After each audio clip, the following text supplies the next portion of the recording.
భారతదేశంలో ఉన్నటువంటి కేంద్ర కార్మిక సంఘాలు, ఫెడరేషన్లు ఈ 4 లేబర్ కోడ్స్ కు వ్యతిరేకంగా మే 20న సమ్మె చేయాలని చెప్పి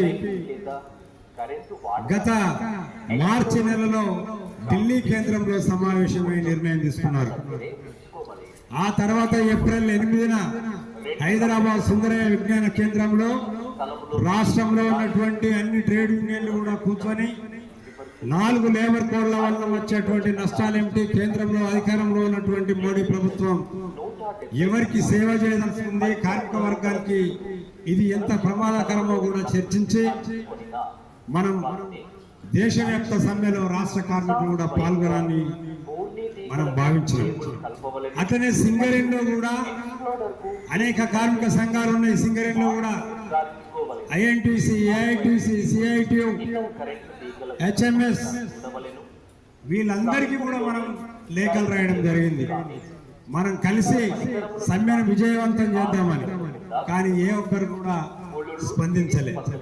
అట్లా అనివార్యంగా మేమే ఒక నిర్ణయం తీసుకొని రాష్ట్ర వ్యాప్త ఉద్యమాన్ని ఏ విధంగా అభివృద్ధి చేద్దాం, ఏ రకంగా సక్సెస్ చేద్దాం అనే దాంతో కార్యక్రమాలు తీసుకోవడం జరిగింది. ఇప్పటికే జీడికే 11 లైన్లో గేట్ మీటింగ్ పెట్టేయడం జరిగింది. వకీల్పల్లి మైన్లో పెట్టాం, అదేవిధంగా ఏఎల్పి మైన్లో పెట్టాం. ఆ తర్వాత ఇందారం ఖనిలో మనం మీటింగ్ పెట్టాం. ఇవాళ భూపాల్పల్లిలో జరుగుతుంది, ఇవాళ డూయింగ్ లైన్లో జరుగుతుంది. కనుక మీరు ఆలోచించాలి, ఈ సమ్మె అవసరం ఏంటి? గత సమ్మెలలాగా ఈ పరిస్థితి కాదు, ఇది భిన్నమైనటువంటి పరిస్థితి అని కార్మిక సోదరులు ఆలోచించాలి. మీరు ఆలోచించకపోతే ఆ చట్టాలు అమలైతే అవన్నీ మనకు ఉరితాలు తప్ప మరొకటి కాదు. ఎందుకంటే స్వతంత్ర భారతదేశంలో 73 సంవత్సరాలుగా ఈ దేశంలో అమలవుతున్నటువంటి అనేక కార్మిక చట్టాలు, 29 కార్మిక చట్టాలు, ఈ కార్మిక చట్టాలన్నీ కూడా ఎవడు అప్పనంగా మనకి ఇచ్చినటువంటివి కావు. నాటి బ్రిటిష్ కాలంలోనే మన కార్మిక అన్నలు, రైల్వే కార్మికులు, నావీ కార్మికులు, జౌరీ కార్మికులు, ఓడరేవు కార్మికులు పెద్ద ఎత్తున సమ్మె చేస్తే మహనీయుడు డాక్టర్ అంబేద్కర్ నాయకత్వంలో మనకు కొన్ని హక్కులు ఇవ్వబడ్డాయి. పోరాటాల ఫలితంగా 1926లోనే ట్రేడ్ యూనియన్ పెట్టుకున్నటువంటి చట్టం వచ్చింది. 1936లో పారిశ్రామిక వివాదాల బిల్లు వచ్చింది. అదేవిధంగా పేమెంట్ ఆఫ్ వేజెస్, జీతాల చట్టం 1936లో వచ్చింది. కనీస వేతనాల చట్టం 1928లో వచ్చింది. అంతేకాకుండా పెన్షన్ చట్టం, బోనస్ చట్టం 1965లో వచ్చింది. ఈ మధ్యలో వచ్చినటువంటి చట్టాలన్నీ కావు ఇవి. మన 73 ఏళ్ల దేశంలో మనకు స్వతంత్రం రాకముందు నుంచి అమలు జరుగుతున్నాయి. ఈ చట్టాలన్నీ కార్మికులకు అండగా ఉన్నాయి. వీటి ద్వారా మనం పెట్టుబడిదారులకు వ్యతిరేకంగా, పారిశ్రామిక యజమానులకు వ్యతిరేకంగా పోరాడుతున్నాం.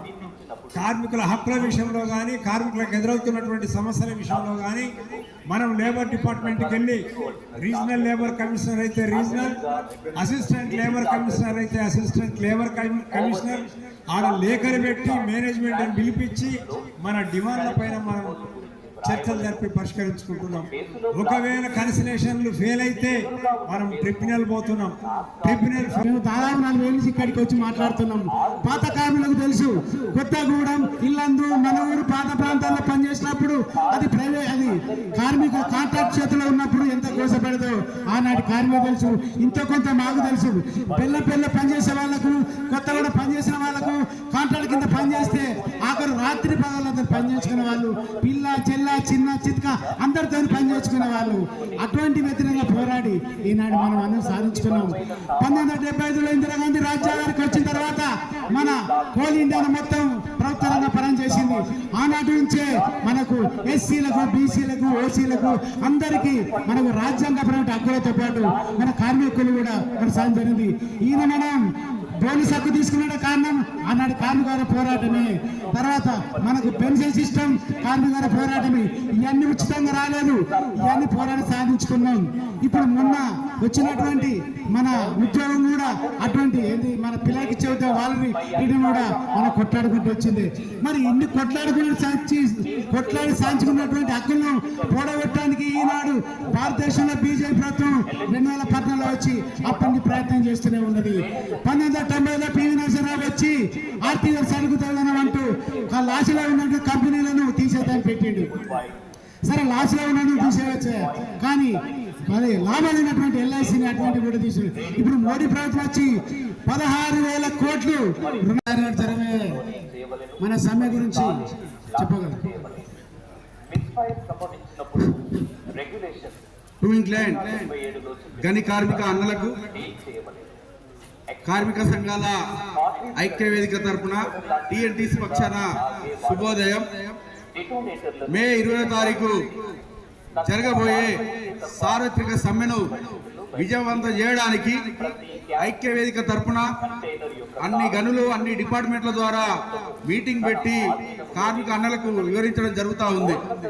మొన్న 5వ తారీఖు నాడు సింగరేణి సిఎండి బలరాం నాయక్ గారికి స్ట్రైక్ నోటీస్ ఇవ్వడం జరిగింది. అలాగే అక్కడ ఉన్నటువంటి ఆర్ఎల్సి డి శ్రీనివాసులు గారికి కూడా స్ట్రైక్ నోటీస్ ఇవ్వడం జరిగింది.